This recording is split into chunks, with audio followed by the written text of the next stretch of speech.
Astaghfirullah. Assalamualaikum warahmatullahi wabarakatuh. Alhamdulillah wassalatu wassalamu ala Rasulillah wa ala alihi wa sahbihi wa mawalah wa la hawla wa la quwata illa billahi wa ba'du. Alhamdulillah, segala puja dan puji hanya milik Allah subhanahu wa ta'ala. Salawat dan juga salam kita hadiahkan kepada Rasul kita Nabi besar Muhammad sallallahu alaihi wa ala alihi wasallam. Ma'asyiral muslimin yang dimuliakan Allah subhanahu wa ta'ala, jemaah salat subuh, semoga dirahmati Allah azza wa jalla. Di dalam Al-Quranul Karim, surat terpendek itu hanya terangkai dari 3 ayat saja, dan itu ada di 3 surat di dalam Al-Quran. Pertama, surah Al-Asr, wal asri innal insana lafi khusrin. Kemudian yang kedua, suratul Nasr, idza jaa nasrullahi wal fath. Kemudian yang terakhir, suratul Kautsar, inna a'tayna kal kautsar. Inilah 3 surat terpendek dalam Al-Quran. Tidak ada surat yang di bawah ini, karena paling pendek Al-Quran itu cuma 3 ayat saja. Nah, di antara surat-surat terpendek dari 3 ini, yang paling pendek adalah Al-Kautsar dibandingkan wal asri atau An-Nasr. Berarti kita tahu bahwa surat terpendek dalam Al-Quran itu suratul Kautsar. Tetapi walaupun suratul Kautsar ini surat yang sangat pendek, bukan berarti kemudian pendek pula maknanya. Justru suratul Kautsar ini adalah surat yang luar biasa maknanya. Banyak yang bisa kita petik pelajaran dalam suratul Kautsar ini. Allah subhanahu wa ta'ala berfirman dalam surat ini, inna a'tayna kal kautsar fasalli li rabbika wanhar inna sya'ni'aka huwal abtar. Terjadi silang pendapat di antara ulama, suratul Kautsar ini makkiyah atau madaniyah. Makna makkiyah itu apakah dia turun sebelum hijrah, ataukah dia turun setelah hijrah yang disebut dengan madaniyah. Jangan salah paham, bukan berarti makkiyah turun di kota Mekah, madaniyah itu turun di kota Madinah, bukan itu definisinya. Karena ada juga Rasul sudah hijrah di Madinah, turun pula surat di Mekah, tapi disebut madani. Jadi definisi yang benar antara makkiyah dan madaniyah itu dilihat dari hijrah. Jadi setiap ayat yang turun sebelum hijrah disebut makkiyah. Setiap ayat yang turun setelah hijrah disebut madaniyah, walaupun turun di Mekah. Itulah di Quran ada istilah surah makkiyah dan madaniyah. Lah suratul Kautsar ini menjadi polemik para ulama, apakah dia makkiyah ataupun madaniyah. Ditilik dari ujung surat, maka dia makkiyah. Inna sya'ni'aka huwal abtar. Tapi dilihat dari permulaan surat, fasalli li rabbika wanhar, ini madaniyah, karena pensyariatan salat dan kurban itu ada di kota Madinah setelah hijrah Nabi. Berarti polemik para ulama tentang Al-Kautsar ini kembali kepada asbab nuzul. Bagi yang mengatakan bahwa Al-Kautsar ini adalah Makkiyah, karena asbab nuzul di mana di zaman Nabi sallallahu alaihi wasallam ada seorang musyrik yang sangat memusuhi Nabi, namanya Al-As ibn Wa'il As-Sahmi. Al-As ibn Wa'il As-Sahmi ini orang yang paling membenci Nabi. Saking bencinya kepada Nabi sallallahu alaihi wasallam, Al-As ini tidak punya rasa kasihan, tidak punya rasa iba, dicabut rasa rahmatnya dari hati Al-As ini. Ketika salah satu putra Nabi sallallahu alaihi wasallam meninggal dunia, maka Al-As ibn Wa'il As-Sahmi mengatakan di hadapan orang-orang Quraisy dan mengatakan, da'uhu fa innahu abtar, biarkan saja si Muhammad itu, tinggalkan saja si Muhammad itu, tidak perlu digubris, tidak perlu dilayan, karena dia sudah abtar. Abtar itu artinya terputus nasabnya, karena dengan meninggalnya anak laki-laki namanya tidak akan disebut-sebut lagi. Kayak antum nih punya satu anak laki-laki, satu anak perempuan. Kalau anak laki-laki antum menikah kemudian punya anak, berarti kan cucu antum, pasti binnya nyambung dengan antum. Umpamanya saya Abu Humairah punya anak Humairah, menikah dengan laki-laki, saya enggak akan disebut. Kenapa? Karena nasab itu jalurnya dari laki-laki. Beda dengan perempuan, enggak akan nyambung tuh. Makanya kenapa anak laki-laki di zaman jahiliyah itu anak kebanggaan, dan mereka kalau seandainya punya anak perempuan itu terkadang dikubur hidup-hidup tuh, karena bencinya dengan anak perempuan. Sampai Allah Subhanahu wa taala firmankan, idza busyira ahadukum bil untha dhalla wajhuhu muswaddan wa huwa kadhib. Apabila dihabar gembirakan kepada mereka dengan kelahiran anak perempuan, marah tuh mereka. Terkadang di antara mereka itu ada yang sembunyi-sembunyi kemudian menguburkan anaknya hidup-hidup. Makanya Allah turunkan ayat, wal mau'udatu su'ilat bi ayyi dzambin qutilat, dan bayi-bayi yang dibunuh dengan cara sadis dikubur hidup-hidup itu akan datang kepada Allah dan mengatakan, atas dosa apa kau bunuh aku, katanya. Makanya ketika orang-orang jahiliyah itu punya anak laki-laki, bangganya luar biasa. Sehingga ketika Nabi sallallahu alaihi wasallam punya anak laki-laki kemudian meninggal, Qasim meninggal, Abdullah meninggal, Ibrahim juga meninggal, kan gitu. Maka Al-As ibn Wa'il As-Sahmi dan mengatakan, da'uhu fa innahu abtar, biarkan sajalah si Muhammad itu. Kalau sudah mati itu selesailah, dia tidak akan disebut lagi, karena sudah tidak punya nasab. Dia tidak paham Al-As ibn Wa'il As-Sahmi ini bahwa Nabi itu bukan bapak bagi anak-anaknya, tapi Nabi itu bapak dari seluruh umatnya. Artinya tidak akan terputus, kan gitu ya. Makanya istri-istri Nabi disebut ummahatul mukminin, ibu-ibunya orang-orang yang beriman. Berarti Nabi bapak bagi orang-orang yang beriman. Maka Muhammadun aba ahadin min rijalikum walakin Rasulullah wa khatamun nabiyyin. Muhammad itu bukan bapak bagi anak-anaknya saja, tapi dia Rasul dan penutup para nabi. Maknanya bapak bagi seluruh umatnya. Makanya ketika kemudian Nabi sallallahu alaihi wasallam diejek oleh Al-As ibn Wa'il As-Sahmi, merasa sedih, merasa kecewa.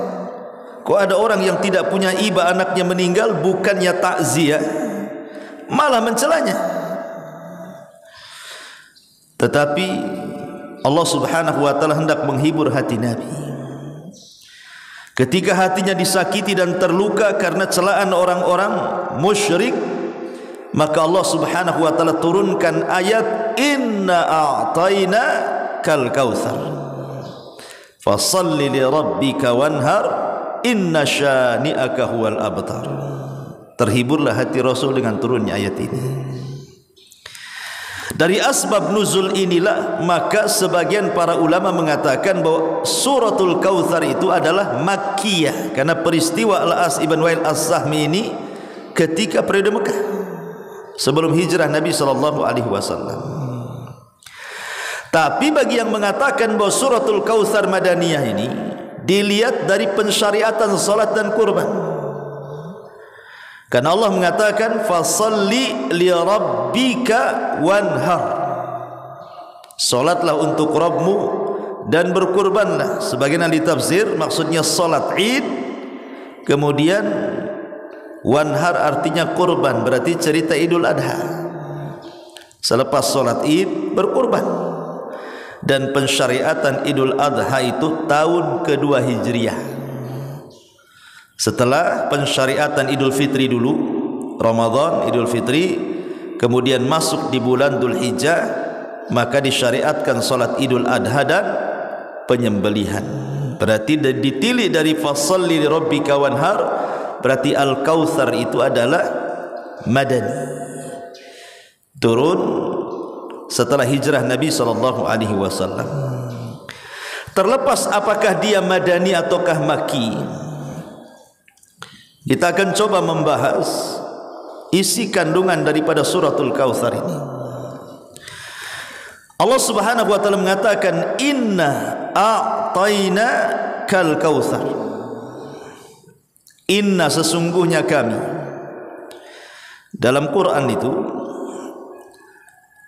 Allah Subhanahu wa taala kalau mengkhitab dirinya menggunakan dua kata kerja. Mungkin menggunakan dhamir mutakallim ana seperti ani, ataupun menggunakan kata kerja nahnu, inna, sesungguhnya kami.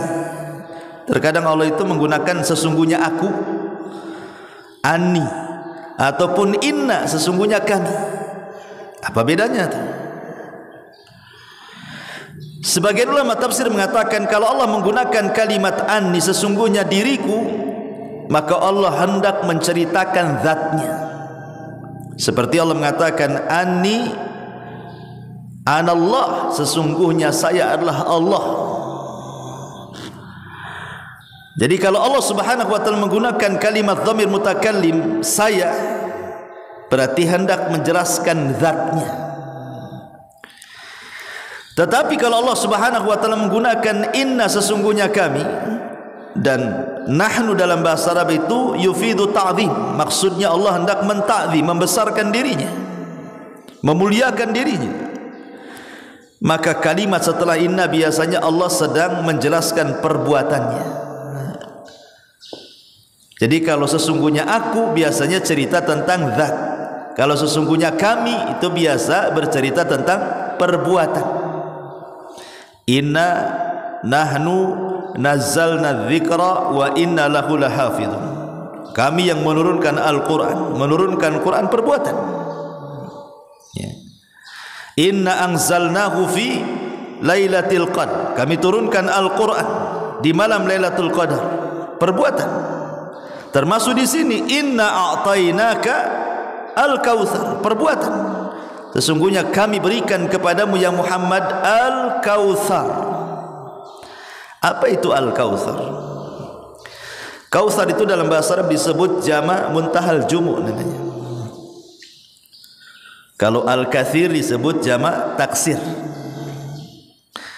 Katsir itu sudah banyak artinya. Kalau saya katakan hadza syai'un katsir, ini sesuatu yang banyak, katsir itu sudah banyak. Tapi kalau dibuat jama' muntahal jumu, al-kautsar itu bukan banyak tapi banyak gitu bahasanya. Jadi saking banyaknya itu sampai banyak gitu bahasanya. Banyak sekali. Jadi di atasnya katsir lagi dia al-kautsar itu. Katsir banyak, al-kautsar banyak sekali. Maknanya Allah Subhanahu wa taala telah memberikan kenikmatan kepadamu ya Muhammad dengan kenikmatan yang tidak terhitung dan tidak terhingga. Saking banyaknya. baik di dunia ataupun di akhirat. Ibnu Abbas radhiyallahu anhu memberikan catatan, apa sih makna Al-Kautsar di sini? Ada yang mengatakan bahwa Al-Kautsar di sini, kata Ibnu Abbas radhiyallahu anhu, artinya an-nubuwah. Jadi Allah Subhanahu wa taala memberikan nikmat yang banyak dalam bentuk kenabian. Rasul diangkat jadi nabi dan rasul. Dan kenabian nikmat yang luar biasa, yang tidak semua orang dapat kenabian itu. Penafsiran yang kedua, Al-Kautsar itu maksudnya Al-Quran. Jadi Allah Subhanahu wa taala memberikan kenikmatan yang banyak berupa Al-Quran. Karena Quran itu nikmat Allah yang luar biasa. Berapa juta jiwa manusia tercerahkan dan terberi hidayah dengan Al-Quran itu karena kebaikannya. Terkadang hanya mendengar Quran saja tidak paham bisa masuk Islam tuh orang tuh. Ya, karena Quran itu kebaikan yang luar biasa. Ada juga yang mengatakan Al-Kautsar itu adalah sahabat-sahabat yang setia. Jadi Nabi SAW diberikan sahabat-sahabat yang setia, yang tidak diberikan kepada sahabat-sahabat para nabi sebelumnya. Lihat sahabat-sahabatnya Nabi Musa, kebanyakan mereka membangkang kepada Musa. Ketika Musa mengajak berjihad para sahabatnya untuk membebaskan Baitul Maqdis dan menyerang kota Ariha, apa kata sahabat-sahabat Musa? Idhhab anta wa rabbuka faqatila innaha huna qaidun. Wahai Musa, kalau kami harus berperang, tidaklah kau aja berangkat sana, ajak Tuhanmu perang berdua, kami duduk-duduk aja nonton di sini, katanya. Mereka tidak pernah mengatakan sami'na wa ata'na, tapi mereka katakan sami'na wa asaina. Beda dengan sahabat Nabi. Sahabat Nabi itu kalau diperintahkan Allah dan Rasulnya, kata kuncinya cuma dua, sami'na wa ata'na. Begitulah sahabat Nabi. Sehingga Allah Subhanahu wa taala katakan dalam Al-Qur'an kan sifat-sifat mereka itu. Idza du'u ila Allahi wa rasulihi liyahkuma bainahum an yaqulu sami'na wa ata'na. Para sahabat itu apabila diseru kepada panggilan Allah dan Rasulnya, kata kuncinya cuma dua, sami'na wa ata'na. Kami siap taat, siap dengar. Dan ini tidak diberikan kecuali kepada para sahabat Nabi. Sampai-sampai Urwah Ibn Mas'ud Al-Thaqafi, saat masih musyrik dialah yang menjembatani perjanjian Hudaybiyah. Urwah ini salah satu utusan orang-orang Quraisy untuk menghadap Nabi dalam perjanjian Hudaybiyah itu. Urwah menceritakan, aku loh sudah datang ke Persia dan aku melihat orang-orang Persia bagaimana mengagungkan Kisra.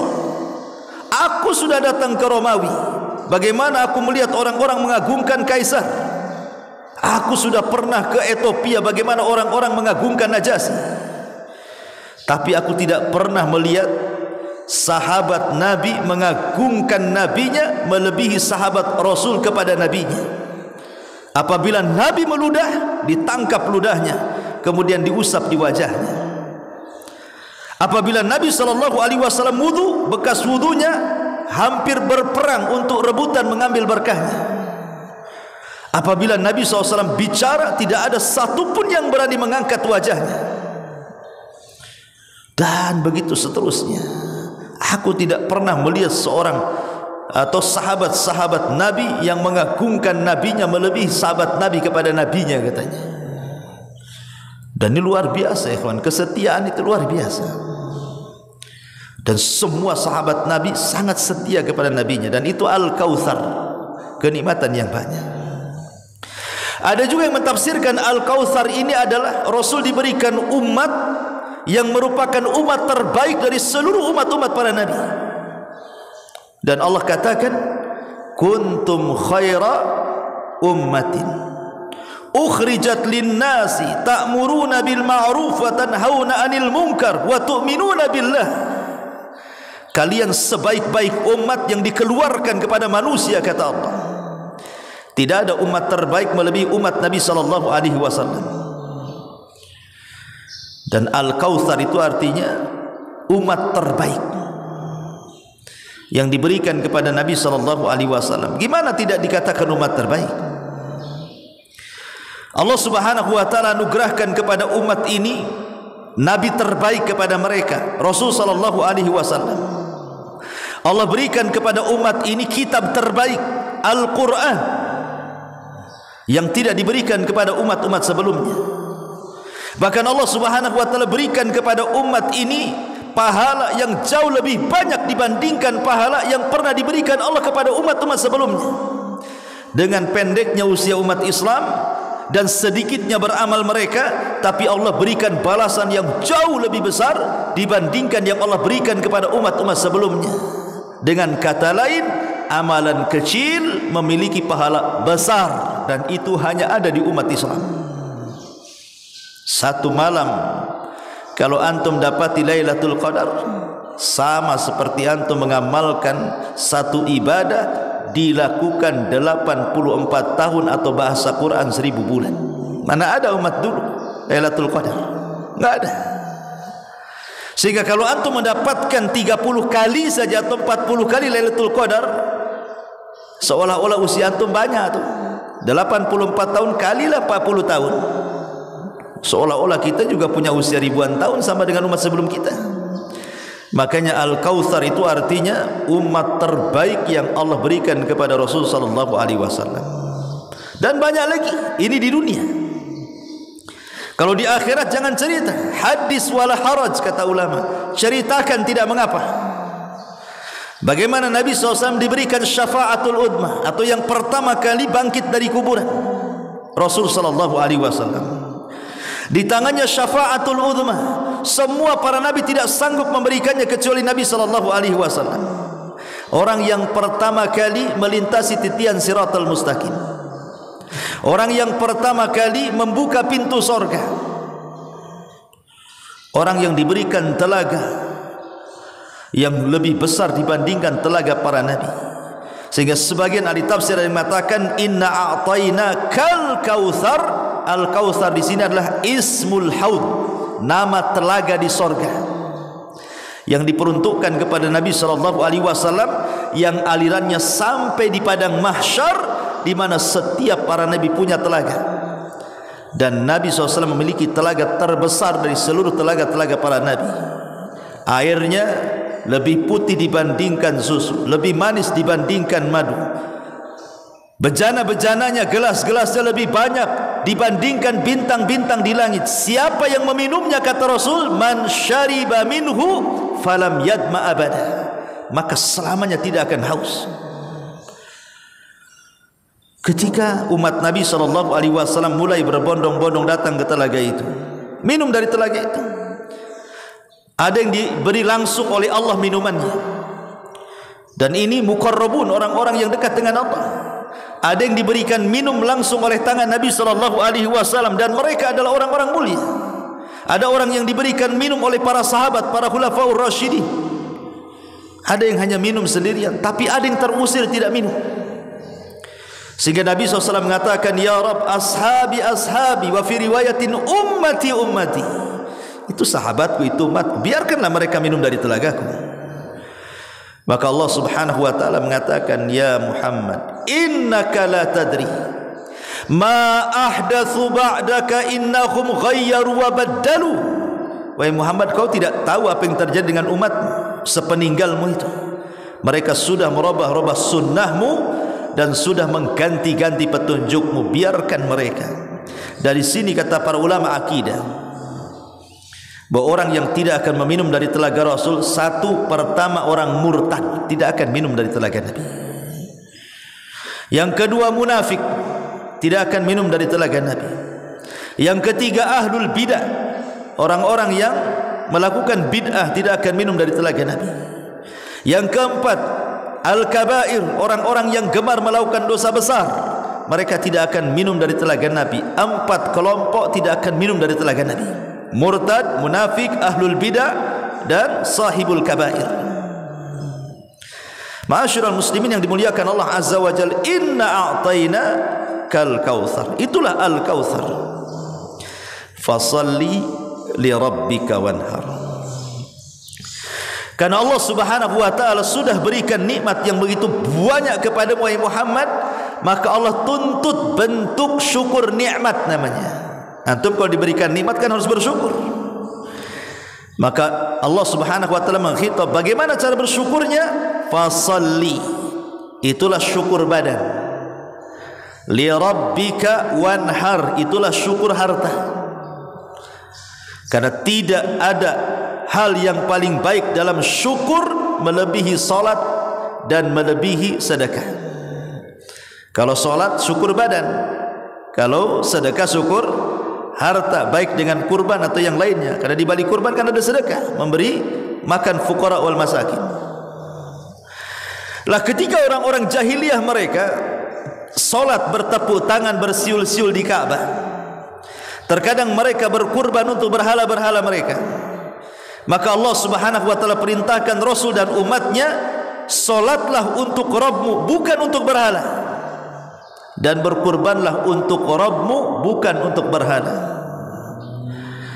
Lihat bahasa nahwu di sini, fasalli li rabbik, salatlah untuk Rabbmu, wanhar li rabbik, sebenarnya begitu, tapi kemudian tidak dimunculkan.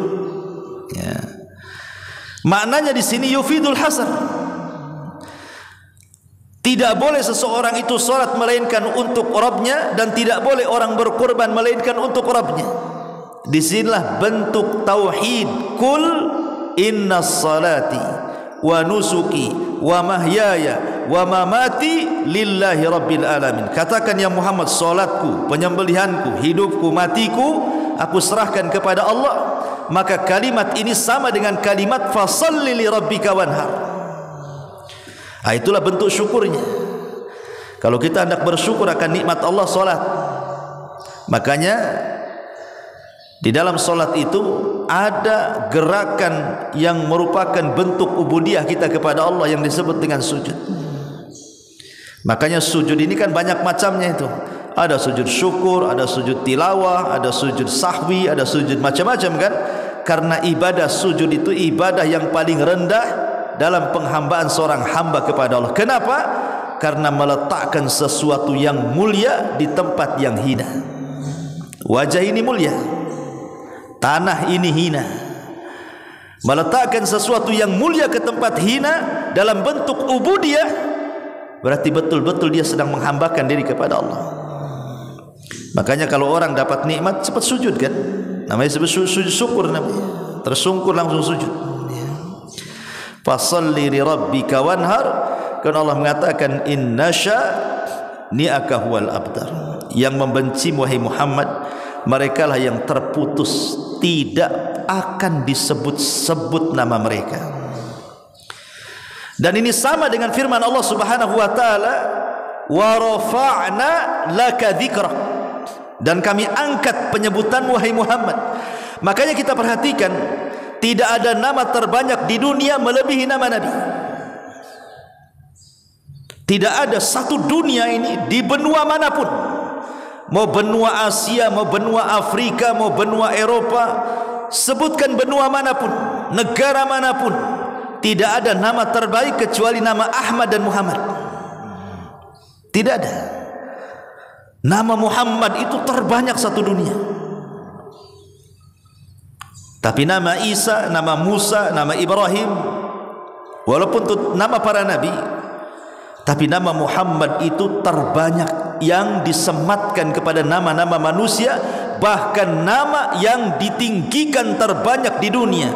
Orang azan menyebut nama Muhammad, orang qomat menyebut nama Muhammad, tasyahud menyebut nama Muhammad, salawat menyebut nama Muhammad. Bahkan orang masuk Islam saja diganti. Siapa namanya? Michael. Masuk Islam Muhammad Michael. Semua diganti. Karena nama itu mulia. Apa sih arti Muhammad itu? Kasratul hamdi artinya Muhammad itu. Muhammad itu artinya orang yang banyak dipuji manusia. Itu disebut Muhammad. Muhammad itu orang yang dipuji manusia. Jadi ketika disematkan nama itu, harapan orang tua supaya anaknya banyak dipuji, dimuliakan. Tapi lihat orang-orang yang menghina Rasul berdasarkan firman Allah, inna syani'aka huwal abtar, yang membenci wahai Muhammad, mereka lah yang abtar, tidak akan pernah disebut kebaikannya, kalaupun disebut pasti keburukannya. Abu Jahal, kalau orang bercerita Abu Jahal tidak pernah diceritakan kebaikannya. Abu Lahab, kalau disebut Abu Lahab tidak pernah diceritakan kecuali keburukannya. Sebutkan orang-orang musyrik yang mati kafir di zaman Rasul. Sampai hari ini orang kafir sendiri tidak berani memberi nama anak-anak mereka dengan anak-anak nama-nama musyrik di zaman Nabi. Pamannya ada orang kafir, siapa namanya? Abu Jahal, Ustaz. Tidak ada, orang kafir loh sendiri tidak mau ngasih nama anaknya Abu Jahal. Siapa anaknya? Abu Lahab, Ustaz. Takut mereka ngasih nama itu, karena nama itu sudah diburu-burukan masalahnya. Takut mereka memberi nama-nama musuh-musuh Nabi itu. Dari sinilah misdak pembenaran firman Allah Subhanahu wa taala, inna syani'aka huwal abtar, yang membenci Muhammad, mereka yang akan terputus penyebutannya. Enggak akan disebut-sebut lagi mereka itu, kecuali dalam rangka memburukan, ya disebut. Tapi dalam rangka kebaikan tidak akan disebut. Maka jangan kecil hati wahai Muhammad, biarkan mereka ngomong terserah mereka, tapi mereka suatu ketika akan terputus penyebutannya. Sadaqallahul azim, maha benar Allah dengan segala firman-Nya. Subhanakallah bihamdika, asyhadu an la ilaha illa anta astaghfiruka wa atubu ilaik. Allahu ta'ala alam. Assalamualaikum warahmatullahi wabarakatuh.